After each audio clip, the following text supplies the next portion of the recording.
우리 데살로니가후서 1장의 말씀을 한 절씩 교독으로 봉독하도록 하겠습니다. 제가 먼저 보겠습니다. 바울과 실로아노와 디모데는 하나님 우리 아버지와 주 예수 그리스도 안에 있는 데살로니가의 교회에게 편지하노니,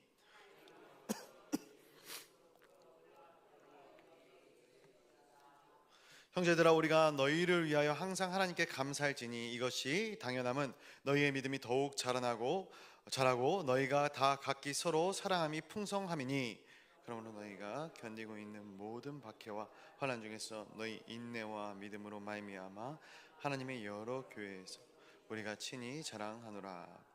이는 하나님의 공의로운 심판의 표요 너희로 하여금 하나님의 나라에 합당한 자로 여김을 받게 하려 함이니, 그 나라를 위하여 너희가 또한 고난을 받느니라.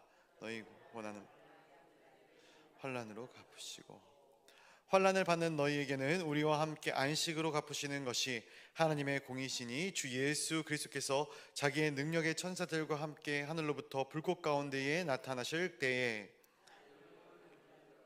주 예수 그리스도의 복음의 평발을 내리시니, 이러한 자들은 주의 얼굴과 그의 힘의 영광을 떠나 영원한 멸망의 형벌을 받으리로다. 그날에 그가 강림하사 그의 성도들에게서 영광을 받으시고 모든 믿는 자들 놀랍게 여김을 받으시니, 이는 우리의 증거가 너에게 믿어졌음이라.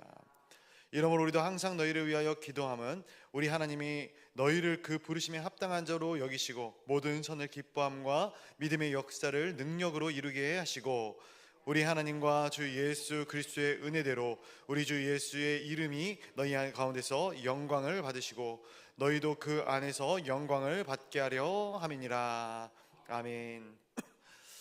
오늘도 이 새벽에 거룩한 주님의 전으로 달려나온 성도님들을 주님의 이름으로 환영하고 축복합니다. 우리가 하나님 앞에 나가는 모든 순간순간 걸음걸음마다 하나님께서 항상 우리 가운데 동행하시고 어떠한 일을 무슨 일을 당할 때에든 늘 지켜주시는 하나님이신 줄을 기억하시는 복된 시간이 되시기를 간절히 소원합니다. 이제 어제까지 우리 데살로니가 전서를 봤고 오늘 이제 데살로니가 후서 1장의 말씀을 같이 보고 있습니다.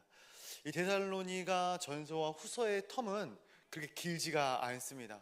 전서를 쓴 이후에 몇 달 있지 않아서 이 데살로니가 후서를 쓰고 있다라는 것이겠죠. 그렇다면은 여기서 한번 여쭤볼게요. 데살로니가 전서의 중심 주제가 뭔지 혹시 기억하십니까? 자신 있게. 제가 데살로니가 전서 1장 설교하면서 말씀을 드렸었거든요. 기억이 안 나시죠? 감사합니다. 재림입니다. 재림. 주님이 다시 오심. 왜 재림이 중심 주제였는가? 데살로니가 교회 성도들이 박해와 핍박 가운데 노출되어져 있었기 때문에, 그리고 사도 바울 역시 데살로니가에서 사역한 기간이 길지 않다, 이걸 몇 번 말씀드렸어요. 그렇기 때문에 짧게 사역을 하고 이제 비록 고린도 지역에 와서 편지를 하고 있지만 그 지역에서 사도 바울이 짧게 사역을 할 수밖에 없었던 이유가 이 데살로니가 교회 안에, 데살로니가 안에, 지역 안에 이 바울을 박해하는 세력들이 있었고, 그 세력들이 여전히 이 데살로니가 교회 성도들을 박해했기 때문에 그렇다라는 것이겠죠. 재림에 대한 이 말씀을 데살로니가 전서를 통해서 쭉 사도 바울이 이야기를 하고 있죠. 그러면은 왜 얼마 되지 않아서 이 데살로니가 후서를 썼을까 한번 생각해 볼 필요가 있을 것 같아요. 이 사도 바울이 썼던 이 데살로니가 전서를 받은 데살로니가 교회 안에 문제가 생겼기 때문이겠죠. 바울이 이야기했던 재림에 대한 문제를 잘못 해석하는 이러한 무리와 세력들이 생겨나게 되는 것이죠. 그래서 이 부분에 대해서 이 데살로니가 교회 안에서 혼동이 있었던 것 같습니다. 그래서 사도 바울은 다시 한번 이 데살로니가 후서를 통해서 재림에 대한 이야기를 조금 더 구체적으로 하고, 그리고 잘못된 가르침을 바로 잡기 위한 목적이 데살로니가 후서 안에 있는 것이죠. 전서와 비슷한 형식으로 이제 말씀을 시작합니다. 비록 장은 더 작지만 인사로 이제 이 말씀을 시작하는데, 우리 1절과 2절 말씀 한번 같이 보도록 하겠습니다. 1절과 2절 말씀입니다. 시작. 바울과 실로아노와 디모데는 하나님 우리 아버지와 주 예수 그리스도 안에 있는 데살로니가인의 교회에 편지하노니 하나님 아버지와 주 예수 그리스도로부터 은혜와 평강이 너희에게 있을지어다. 아멘. 어떻게 보면 이제 데살로니가 전서에 쓰던 인사와 굉장히 비슷한 형식의 서식의 인사라고 볼 수 있는 것이죠. 전서도 마찬가지지만 후서에서도 이 편지를 쓰는 입장에서 뭐라고 이야기를 하냐면은 사도 바울은 실로아노와 디모데와 함께 너희에게 문안한다 이렇게 기록하고 있어요. 그러니까 사도 바울이 편지를 하고 있지만 이 편지의 주체에서 동역자들의 이름도 함께 기록하고 있는 것들을 보게 되는 것이죠. 제가 전서 1장을 설교할 때는 이 설명을 하지 않고 그냥 넘어갔던 것 같은데, 우리가 잘 아는 실루아노라는 사람은 이 실라라는 인물이죠. 바울과 실라가 빌립보 감옥의 문을 찬양으로 열었다라는 이 찬양의 가사처럼 굉장히 함께 바울과 많은 역사함을 경험했던 그러한 인물이 바로 이 실라라는 인물이고 동역자입니다. 디모데는 우리가 잘 아는 것처럼 바울이 아들처럼 생각했던, 사석에서는 아들이다라고 불렀을 정도로 굉장히 친밀하게 생각했던 동역자인 것이죠. 사도 바울이 서신서를 쓰는데 본인의 이 어떤 친필로 이 서신서를 썼음에도 불구하고 함께 동역자들의 이름을 담고 있다라는 것을 우리가 보게 됩니다. 왜 그리 했을까 한번 곰곰이 생각을 해보면은 이 데살로니가 교회를 향한 마음이 사도 바울에게만 있었지 않음을 보여주고 있는 것이죠.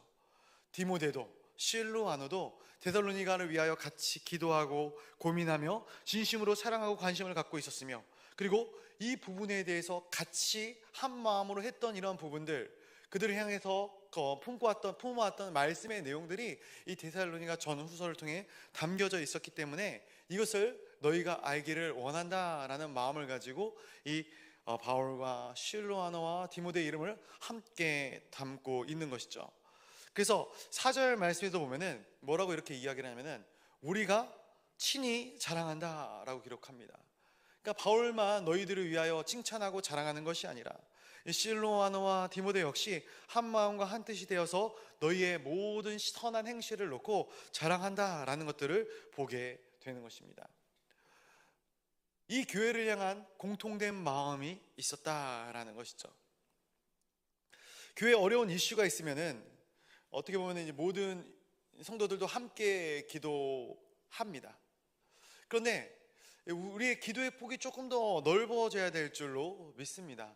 무슨 말인가? 내가 속해져 있는 어떤 가정, 교구, 교회 뿐만이 아니라 더 넓은 지경을 향한 기도가 필요하다라는 것이죠. 어떻게 보면은 우리가 살아가면서 우리가 기도할 수 있는 기도의 한계는 어떻게 명확하게 정해져 있지 않은가? 그러니까 가정에 대한 기도를 하시는 분들은 가정에 대한 기도만 합니다. 교구에서 식구들에 대한 기도를 하시는 분들은 교구의 식구들, 어떤 목장의 식구들을 위해서 기도하시겠죠. 물론 이것이 잘못됐다라는 것을 이야기하는 것은 아닙니다. 그런데 우리가 금요 기도에 나오거나 새벽 기도의 이 강단의 자리에서 기도를 선포할 때는 나라와 민족과 열방을 위해서 같이 기도하는 것이죠.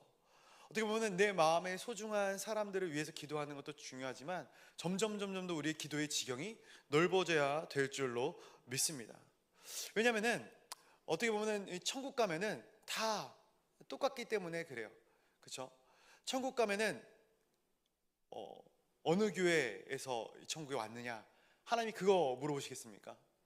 어느 교회 몇 구 누구 목자에게 교육을 받았냐, 이런 거 물어보시지 않은 것이죠. 너가 정말로 예수님을 진실되게 믿었느냐, 온전한 신앙생활을 했느냐, 이런 것들이 굉장히 중요한 것 아니겠습니까? 물론 교회에는 정말로 내가 좋아하는 사람들만 모인 것이 아니라 내가 싫어하는 사람들도 물론 더러 있을 것입니다. 그리고 이 세계를 바라보면, 열방을 바라보면 내가 사랑할 수 있는 사람만 존재하는 것이 아니죠. 내가 마음 가운데 품을 수 없는 원수와도 같은 사람도 존재한다라는 것이죠. 그러나 우리가 온전히 하나님을 믿을 때 어떻게 보면 그 모든 사람과 모든 영역을 놓고 함께 기도할 수 있는 것입니다. 내가 사랑하는 사람뿐만이 아니라 나의 원수를 향해서도 기도할 수 있는 신앙. 왜 그렇게 기도할 수 있는가? 그것은 하나님이 우리의 빛이 되심을 믿기 때문에 그렇습니다. 어두운 세상을 비추는 이 빛이 하나님으로부터 나옴을 우리가 보기 때문에 함께 기도할 수 있는 것이죠. 데살로니가 교회 교인들은 물론 이 사도 바울과 이 실라와 디모데가 사랑했던 교인들이긴 하지만 그들은 현재 다른 사역, 다른 교회의 사역들 가운데 또 집중해야 하는 시간 가운데 있었습니다. 그럼에도 불구하고 이 짧게 몸담았던 이 데살로니가 성도들을 향해서 어떻게 보면은 전서와 후서를 기록하며 함께 고민할 만큼 많은 시간들과 많은 이야기들을 나눴던 것들을 보게 되는 것이죠. 우리의 믿음의 분량이 더욱더 커져 나아가는 귀한 시간들이 있어지기를 간절히 소원합니다.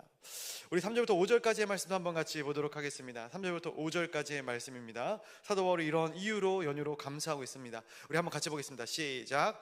형제들아, 우리가 너희를 위하여 항상 하나님께 감사할지니 이것이 당연함은 너희의 믿음이 더욱 자라고 너희가 다 각기 서로 사랑함이 풍성함이니 그러므로 너희가 견디고 있는 모든 박해와 환난 중에서 너희 인내와 믿음으로 말미암아 하나님의 여러 교회에서 우리가 친히 자랑하노라. 이는 하나님의 공의로운 심판의 표요 너희로 하여금 하나님의 나라에 합당한 자로 여김을 받게 하려 함이니 그 나라를 위하여 너희가 또한 고난을 받느니라. 아멘. 사도 바울이 자랑하고 감사하는 이 교회, 데살로니가 교회입니다. 그런데 말씀을 묵상하다가 그런 생각을 한번 해봅니다. 우리가 감사하는 것, 우리가 자랑하는 것이 무엇일까? 우리가 이 교회를 놓고 자랑할 때 무엇을 놓고 자랑하십니까? 우리 교회가 규모가 있기 때문에 나는 그래도 큰 교회에 다닌다. 메가처치에 다니시는 분들이 좀 그런 프라이드가 있더라고요. 나는 어떤 목사님의 교회에 다닌다. 교회의 어떤 사업의 규모가 커져가면서 우리 교회는 물질적으로 굉장히 탄탄하다. 제가 예전에 교회에 보니까 우리 교회는 사역의 터가 좋아서 주일학교 학생들이 너무 많다. 이런 것들이 자랑거리가 되기도 합니다. 물론 자랑거리겠죠. 교회가 큰 것도, 말씀이 좋은 것도, 그리고 어떤 재정적인 어떤 탄탄함이 있는 것도, 그리고 어떤 세대가 좋아서 다음 세대들이 많이 모이는 것도 굉장히 큰 자랑거리가 되지 않겠습니까? 근데 오늘 이 사도 바울이 데살로니가 교회를 자랑하는데 무엇을 놓고 자랑하는지를 한번 보실 필요가 있을 것 같아요. 무엇을 놓고 자랑합니까? 환난과 박해 중에서 인내와 믿음을 지켰다. 이들에게 환난과 이 역경과 박해가 없음을 자랑하는 것이 아니라 그것이 있다라는 것을 자랑하는 거예요. 그런데 오히려 그것을 통해서 그들이 신앙과 그 어떤 믿음을 지켰다라는 거예요. 하나님의 백성들이 고난을 당하고 환난을 당합니다. 근데 이게 무슨 자랑거리인가? 교회가 어려운 상황 가운데 놓인 것, 교회 환자들이 많아지고 병자들이 많아지고 재정적인 어려움이 있고 또 어떤 크고 작은 소란들이 있는 것, 어떻게 보면 이게 어떻게 자랑거리가 될 수 있는가? 세상 사람들이 생각할 때는 상식적으로 이해할 수 없는 자랑거리가 될 수 있다 생각합니다. 그런데 세상 사람들의 자랑은 물질적인 것, 그렇죠? 가정의 자랑, 세상적인 부분들을 놓고 자랑하는 것, 그것을 놓고 똑같이 교회가 자랑한다면 세상과 다를 바가 없지 않은가? 교회가 오늘날 힘든 이유가 무엇일까 궁금히 생각해 보면은 하나님의 나라가 믿지 않는 이 세상의 모든 사람들과 비슷한 행태를 보이고 비슷한 길로 가는 것 아니겠습니까?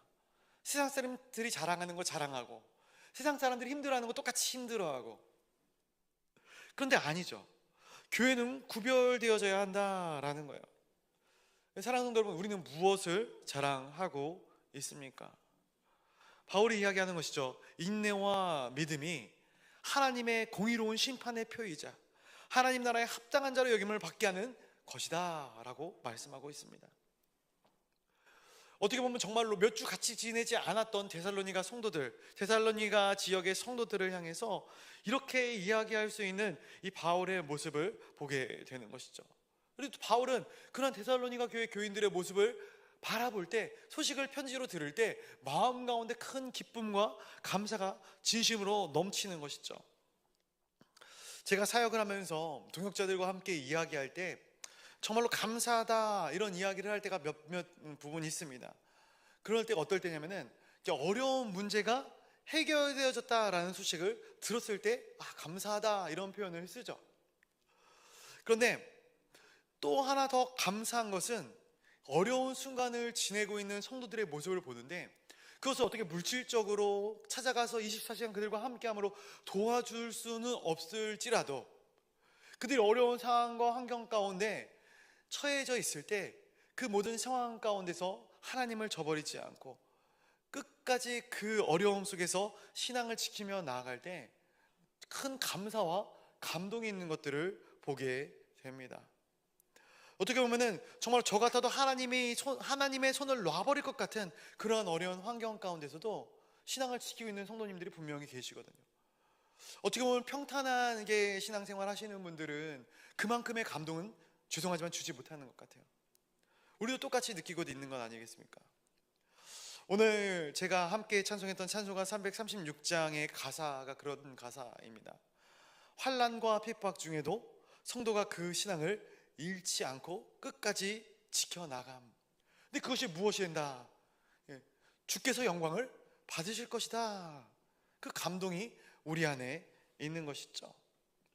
이 데살로니가 후서를 시작하면서 사도 바울은 다시 한번 고난의 의미를 이 데살로니가 지역 교인들에게 되새기고 있는 것입니다. 고난이 무엇인가? 고난이 무엇인가?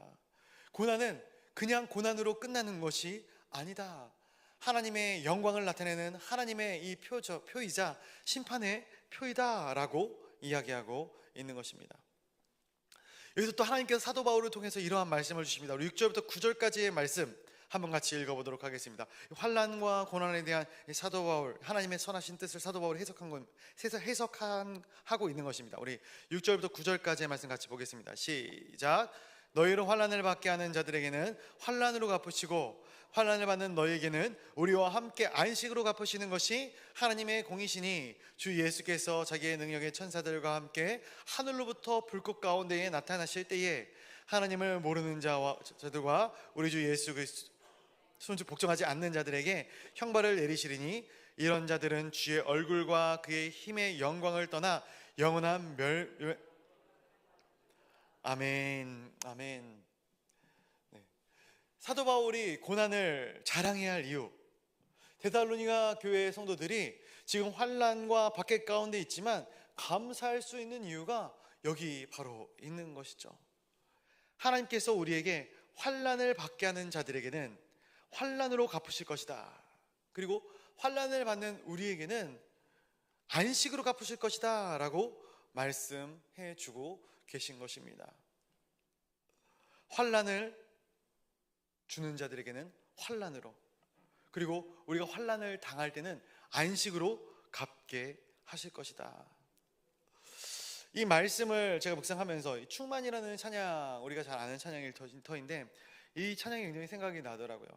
그 찬양의 가사를 보면은 이런 가사들이 있죠. 무명이어도 공허하지 않은 것은 예수 안에 나 만족함이라. 가난하여도 부족하지 않은 것은 예수 안에 오직 나는 부요함이다. 고난 중에도 건져낼 수 있는 것은 주의 계획 믿기 때문이다. 실패하여도 일어설 수 있는 것은 예수 안에 오직 나는 승리함이다. 아멘. 어떻게 보면 이게 우리의 신앙의 고백이 되어져야 되지 않겠는가? 우리가 아무것도 없어도 부유한 자들이 되고 환난 가운데 있지만 안식과 평안 가운데 있는 사람들일 수 있는 이유는 무엇인가? 예수 그리스도를 믿기 때문이고, 예수 그리스도가 이 땅 가운데 다시 오실 것을 믿기 때문이다 라고 이야기합니다. 이것이 이 땅 가운데 소망을 두고 사는 사람들에게는 굉장히 무의미하고 어리석은 말씀처럼 들릴 것입니다. 그러나 하늘의 보화, 천국을 발견한 자들, 천국의 소망을 가진 자들에게는 이 메시지야말로 진정한 소망의 메시지가 되는 것이겠죠. 오늘 이 말씀을 보면서 데살로니가 전서도 그렇지만 데살로니가 후서의 말씀을 이 데살로니가 성도들이 마음으로 받았을 때에, 그 말씀을 받아들였을 때에 그들의 마음 가운데 얼마나 큰 기쁨과 감사가 넘쳤을까 생각을 해봅니다. 계속해서 박해는 이어집니다. 환란이 도사리고 있어요. 예수 그리스도를 믿는다라고 입술로 고백하면은 그대로 잡아가서 그들을 정말로 사자굴 속에 모진 고문 가운데 몰아넣는 것이 이 데살로니가 교회의 형국이었습니다. 그러나 이 편지를 받고 재림의 소망, 예수 그리스도께서 곧 다시 오실 것임을 기다리고 있는 이 데살로니가 교회의 교인들에게, 또 환란으로 갚으실 것이고 환란 받는 자에게 안식을 주실 것을 선포하는 이 예수 그리스도의 말씀 가운데 이들의 마음 가운데는 고난 중에도 참된 평안을 느낄 수 있는 이런 소망의 메시지가 되었을 줄로 믿습니다. 그래서 마지막에 바울이 이 기도문으로 1장을 맺고 있습니다. 어떻게 보면 이 데살로니가 후서 1장부터 3장까지의 말씀을 보면은 맨 뒤에 사도 바울이 기도문으로 1장, 2장, 3장이 마무리가 되거든요. 이 1장의 이 마지막 기도문은 10절부터 12절까지의 말씀인데요, 한번 같이 읽어보도록 하겠습니다. 10절부터 12절입니다. 시작. 그날에 그가 강림하사 그의 성도들에게서 영광을 받으시고 모든 믿는 자들에게서 놀랍게 여김을 얻으시리니 이는 우리의 증거가 너에게 믿어졌음이라.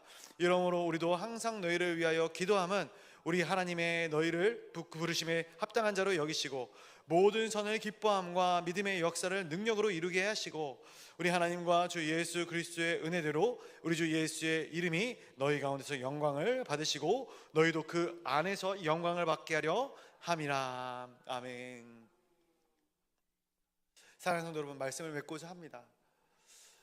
우리가 세상 사람들과 똑같은 자랑, 똑같은 유익을 구하며 나아간다, 한번 생각을 해보시길 바랍니다. 과연 하나님의 영광이 드러나겠습니까?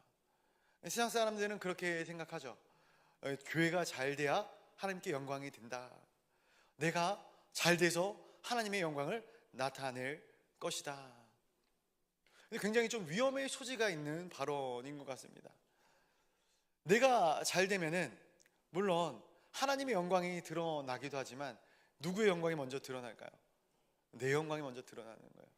내 자랑, 그렇죠? 내 유익. 그런데 어떻게 보면은 오늘 이 말씀 가운데서 비춰진 것처럼 내 인생의 어려운 상황과 환경, 우리는 내가 어려운 상황 가운데 처해져 있으면은 하나님이 나로 하여금 욕을 먹을 것 같고, 나의 이 못남으로 인하여, 나의 우둔함으로 인하여, 나의 어떤 이 땅 가운데 환란과 이 박해로 인하여서 하나님의 영광이 가려질 것 같다 생각하지만 절대 아닙니다. 왜냐하면 하나님이 모든 걸 주관하고 계시거든요. 가장 중요한 것은 어떠한 상황과 어떠한 순간에도 내가 철저히 하나님만을 의지하느냐인 것이죠. 모든 선한 역사는 하나님의 뜻대로 이루어집니다. 그러나 그 모든 순간 가운데 내가 잘 됐을 때도, 내가 힘들 때에도 하나님의 손을 놔버리면 그건 하나님의 영광을 가리우게 될 뿐이죠. 오늘 말씀에서처럼 우리가 그 모든 순간과 환경 가운데서 하나님을 철저히 의지하고 하나님을 붙잡고 나아갈 때에 우리도 영광을 받지만 가장 크게는 하나님께서 영광을 받으실 것이다. 그 은혜를 다시 한번 감사함을 보게 됩니다. 우리 사랑하는 동강교회 성도 여러분, 우리의 신앙이 정말로 이 데살로니가 교회 성도들의 신앙과 같이 본이 되어지는, 이 칭찬받는 신앙이 되어지기를 간절히 소원합니다. 그때 우리의 삶을 통해서 하나님께서 영광 받아 주실 줄로 믿습니다. 우리가 걷는 걸음걸음, 매일매일의 삶이 하나님의 이름을 높이고 하나님의 영광을 나타내는 그러한 복된 삶, 그러한 아름다운 동강의 모든 성도님들의 삶이 되시기를 주님의 이름으로 축복하고 축원드립니다. 우리 시간 같이 기도하도록 하겠습니다. 우리 같이 기도할 때 말씀을 붙들고 기도하도록 하겠습니다.